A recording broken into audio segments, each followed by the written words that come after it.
जो असंभव में उतरने की तैयारी रखते हैं। धर्म है जुआरियों के लिए, दुकानदारों के लिए नहीं। धर्म कोई सौदा नहीं है।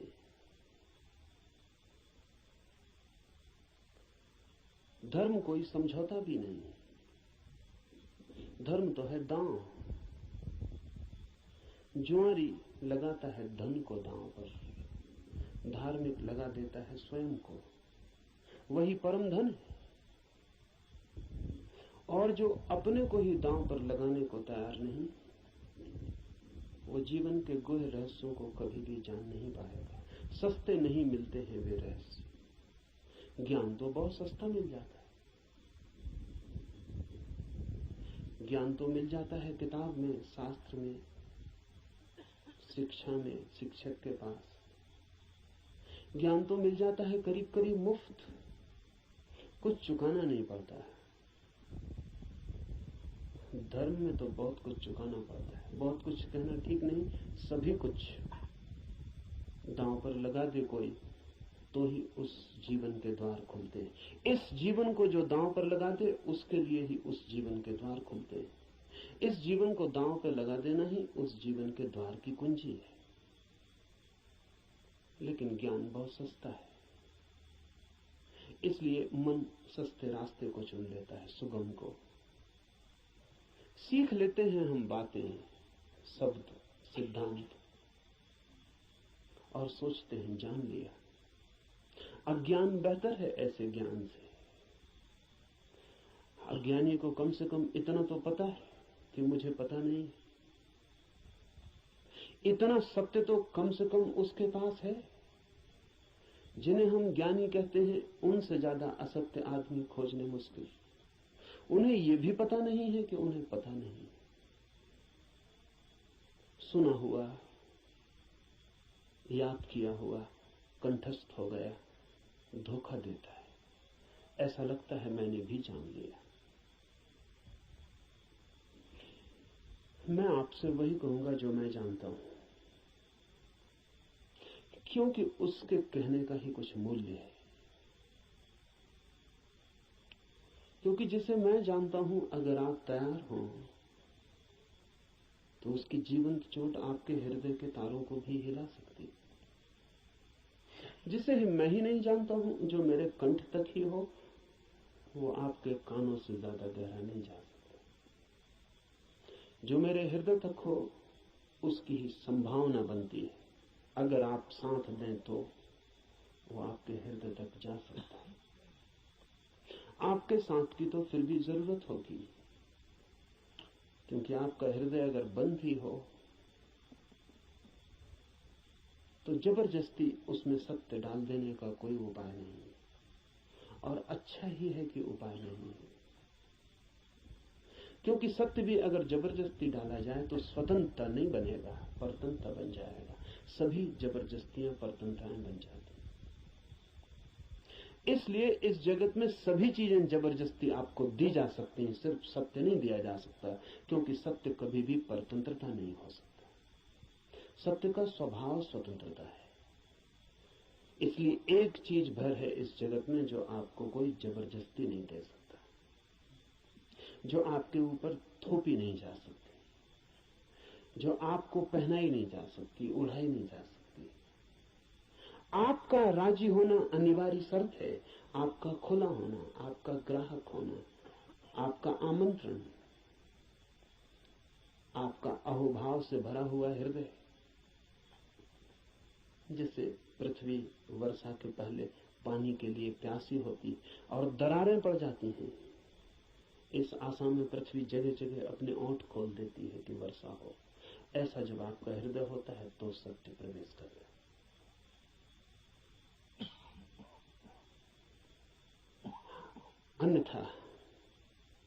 अन्यथा सत्य आपके द्वार से भी आकर लौट जाता है। बहुत बार लौटा है, बहुत जन्मों जन्मों में। आप कुछ नए नहीं, इस पृथ्वी पर कुछ भी नया नहीं, सभी बहुत पुराने हैं। आप बुद्ध के चरणों में भी बैठ के सुने हैं, आपने कृष्ण को भी देखा है, आप जीसस के पास भी उठे बैठे हैं, लेकिन फिर भी वंचित रह गए, क्योंकि कभी भी आपका हृदय तैयार नहीं था। आपके पास से बुद्ध की सरिता बहती निकल गई है, महावीर की सरिता बहती निकल गई, आप प्यासे रह गए। आनंद रो रहा था जिस दिन बुद्ध के प्राण छूटने को थे और छाती पीट रहा था, और बुद्ध ने उससे कहा कि तू रोता क्यों है? जरूरत से ज्यादा मैं तेरे पास था 40 वर्ष, और अगर 40 वर्ष में भी नहीं हो पाई वो घटना, तो अब रोने से क्या होगा? मेरे मिटने से इतना परेशान क्यों हो रहा है?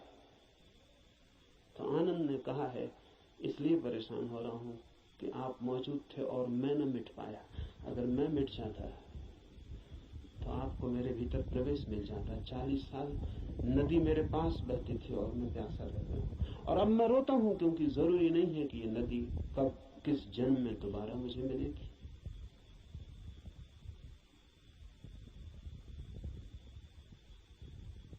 आप कुछ नए नहीं हैं।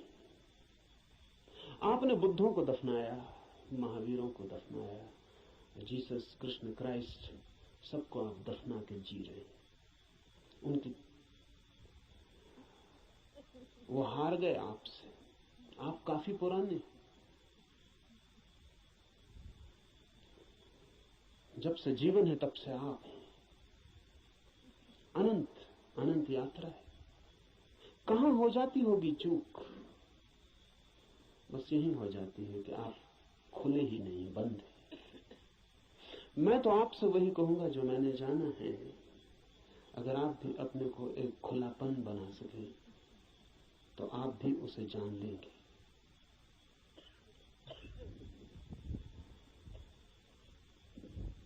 और ऐसा नहीं है कि कोई कठिनाई है बहुत, एक ही कठिनाई है और वो आप हैं। कुछ लोग कुतूहल से चलते हैं, जैसे राह चलते बच्चे पूछ लेते हैं इस वृक्ष का नाम क्या है, और अगर आप उत्तर न दें तो तत्क्षण भूल जाते हैं कि उन्होंने पूछा भी था। वो दूसरी बात पूछने लगते हैं कि ये पत्थर यहां क्यों पड़ा है।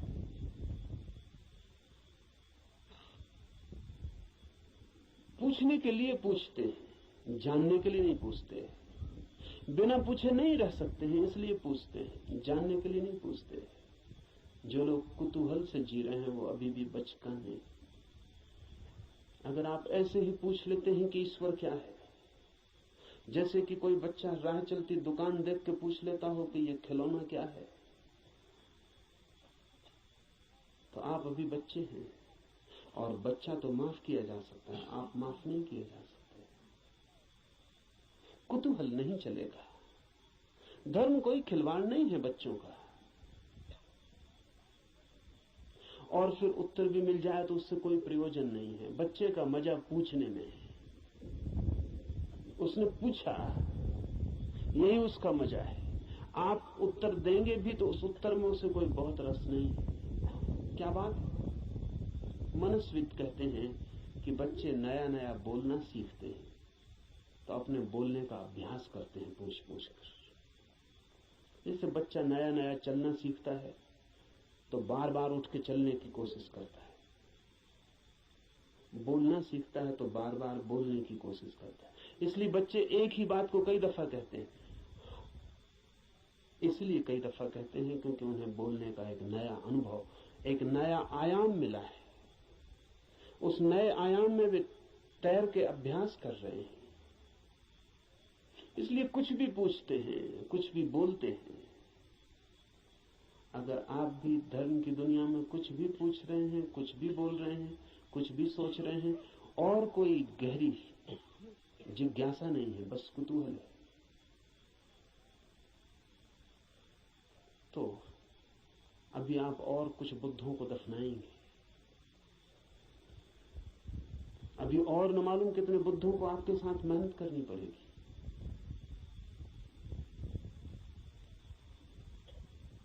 कुतूहल से सत्य का कोई संबंध नहीं। कुछ लोग कुतूहल से थोड़ा आगे बढ़ते हैं और जिज्ञासा करते हैं। जिज्ञासा में थोड़ी ज्यादा गहराई है, लेकिन बस थोड़ी ज्यादा। जिज्ञासा भी बहुत गहरी नहीं, वो भी उथली है, क्योंकि जिज्ञासा है केवल बौद्धिक, और बुद्धि भी ऐसी है जैसी खाज होती है, खुजलाएं तो थोड़ा रस आता है, ऐसा बुद्धि को भी खाज होती रहती। ईश्वर है, आत्मा है, मोक्ष है, ध्यान क्या है, करने के लिए नहीं। ईश्वर क्या है, जानने के लिए नहीं, चर्चा के लिए, बातचीत के लिए।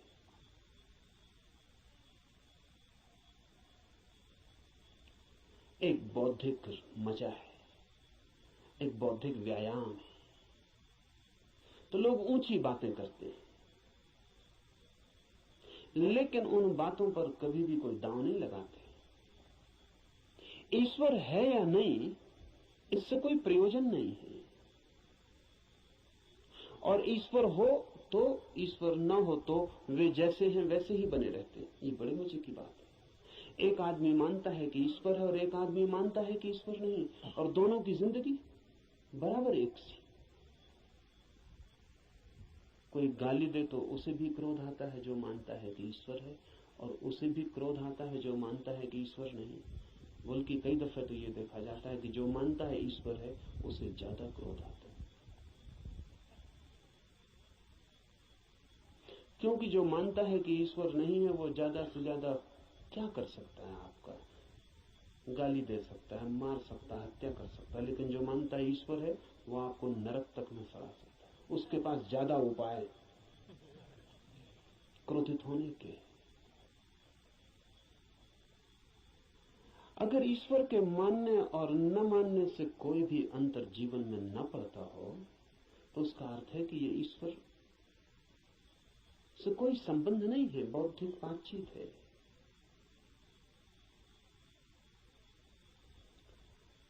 ऐसी जिज्ञासा हो तो आदमी दार्शनिक हो जाता है, चिंतन मनन करने लगता है, शास्त्र अध्ययन करने लगता है, बहुत सिद्धांत इकट्ठे कर लेता है, पक्ष में विपक्ष में सोच लेता है, वाद विवाद करता है, शास्त्रार्थ करता है, लेकिन जीता कभी नहीं।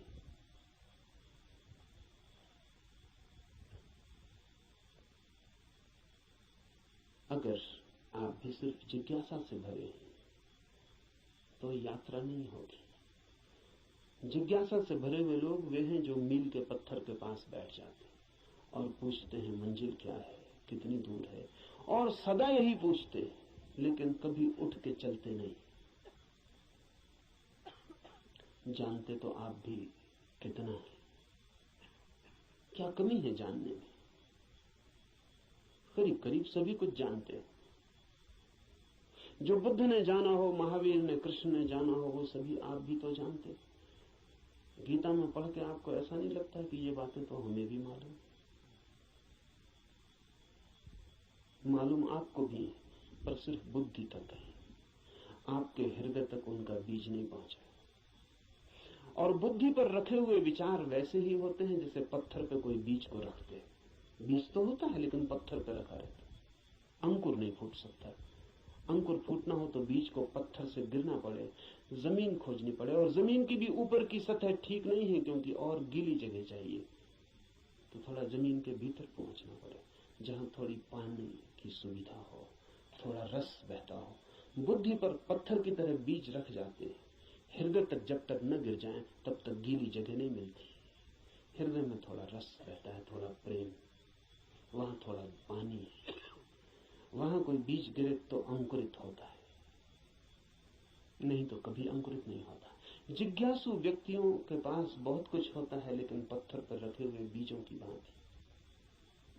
जमीन भी ज्यादा दूर नहीं होती, लेकिन थोड़ी यात्रा भी मुश्किल है। चलना बिल्कुल नहीं है तो पत्थर पर ही बीज रखा रह जाता है। इतनी यात्रा तो करनी ही पड़ेगी कि बीज पत्थर से नीचे गिरे, जमीन पर आए, जमीन में जगह खोजे, थोड़ी गीली भूमि को पाए, थोड़ा छिप जाए अंधेरे में। ध्यान रहे, जगत में जो भी जन्म पाता है वो गहन, मौन, एकांत, अंधेरे को चाहता है। बुद्धि में तो जितनी चीजें रखी हैं वो सब खुले प्रकाश में रखी हैं। वहां अंकुर नहीं होते, हृदय है, आपके भीतर गीली जमीन है, छिपी हुई, वहां कुछ पैदा होता है। इसलिए जो सिर्फ जिज्ञासा से जीते हैं वे विद्वान बन जाते हैं, पंडित बन जाते हैं, ज्ञानी बन जाते हैं, लेकिन कुछ अंकुरित नहीं होता उनके भीतर। कोई नया जन्म, कोई नया जीवन, कोई नए फूल, कुछ भी नहीं। एक और जिससे संबंध है हमारा, एक और भी दिशा है खोज की, उसे हम कहते हैं मुमुक्षा। जानने की फिक्र नहीं है, जीने की फिक्र है। जानने की फिक्र नहीं है, होने की फिक्र है। ये सवाल नहीं है कि ईश्वर है, सवाल यह है कि क्या मैं ईश्वर हो सकता हूं। अगर ईश्वर हो भी और मैं ईश्वर न हो सकूं तो कोई सार नहीं है। सवाल ये नहीं है कि मोक्ष है, सवाल ये है कि क्या मैं भी मुक्त हो सकता हूं। अगर मैं मुक्त हो ही ना सकूं और मोक्ष हो भी कहीं तो क्या अर्थ है। ये बात नहीं है कि आत्मा है भीतर या नहीं, हो या ना हो। सवाल असली ये है कि क्या मैं आत्मा हो सकता हूं। मुमुक्षा है होने की खोज, और जब कोई होना चाहता है तब दांव पर लगना पड़ता है। इसलिए कहता हूं धर्म है जुआरियों का काम। वही कहूंगा जो मैं जानता हूं, जो जिया है। अगर आप तैयार हुए दांव पर लगाने को, तो जो मेरा अनुभव है वो आपका अनुभव भी बन सकता है। अनुभव किसी के नहीं होते, जो भी लेने को तैयार हो उसी के हो जाते हैं। सत्य पर किसी का कोई अधिकार नहीं, जो भी मिटने को राजी है वही उसका मालिक हो जाता है। सत्य तो उसका है जो भी उसे मांगने की तैयारी दिखलाता है, जो भी अपने हृदय के द्वार खोलता है और उसे पुकारता है।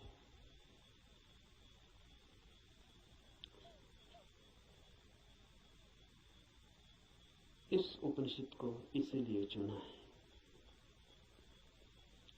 ये उपनिषद अध्यात्म का सीधा साक्षात्कार है। सिद्धांत इसमें नहीं है, इसमें सिद्धों का अनुभव है। इसमें उस सब की कोई बातचीत नहीं है जो कुतूहल से पैदा होती है, जिज्ञासा से पैदा होती है। नहीं, इसमें तो उनकी तरफ इशारे हैं जो मुमुक्षा से भरे हैं, और उनके इशारे हैं जिन्होंने पा लिया है। कुछ ऐसे लोग भी हैं कि जिन्होंने नहीं पाया, लेकिन फिर भी मार्गदर्शन देने का मजा नहीं छोड़ पाते। मार्गदर्शन में बड़ा मजा है। सारी दुनिया में अगर सबसे ज्यादा कोई चीज दी जाती है तो वो मार्गदर्शन है, और सबसे कम अगर कोई चीज ली जाती है तो वो भी मार्गदर्शन है। सभी देते हैं, लेता कोई भी नहीं। जब भी आपको मौका मिल जाए किसी को सलाह देने का तो आप चूकते नहीं। जरूरी नहीं है कि आप सलाह देने योग्य हो, जरूरी नहीं कि आपको कुछ भी पता हो जो आप कह रहे हैं, लेकिन जब कोई दूसरे को सलाह देनी हो तो शिक्षक होने का मजा छोड़ना बहुत मुश्किल हो जाता है। शिक्षक होने में मजा क्या है? आप तत्काल ऊपर हो जाते हैं मुफ्त में, और दूसरा नीचे हो जाता है। अगर कोई आपसे दान मांगने आए तो 2 पैसे देने में कितना कष्ट होता है, क्योंकि कुछ देना पड़ता है जो आपके पास है। लेकिन सलाह देने में जरा भी कष्ट नहीं होता, क्योंकि जो आपके पास है ही नहीं उसको देने में कष्ट क्या है। आपका कुछ खो ही नहीं रहा है, बल्कि आपको कुछ मिल रहा है, मजा मिल रहा है, अहंकार मिल रहा है। आप भी सलाह देने की हालत में हैं आज, और दूसरा लेने की हालत में। आप ऊपर हैं, दूसरा नीचे।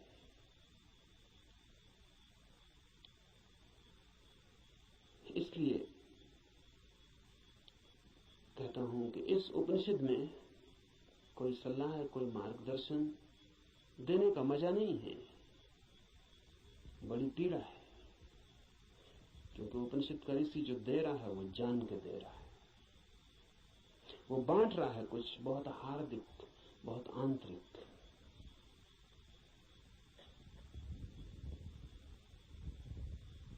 संक्षिप्त इशारे हैं लेकिन गहरे हैं, बहुत थोड़ी सी चोटें हैं लेकिन प्राणघातक है। और अगर राजी हो तो तीर सीधा हृदय में चुभ जाएगा और जान लिए बिना न रहेगा, जान ही ले लेगा। इसलिए थोड़ा सावधान, थोड़ा सचेत, क्योंकि ये सौदा ही खतरनाक है। इसमें पागल हुए बिना कोई मार्ग ही नहीं है, इसमें अपने को मिटाए बिना पाने का कोई उपाय ही नहीं।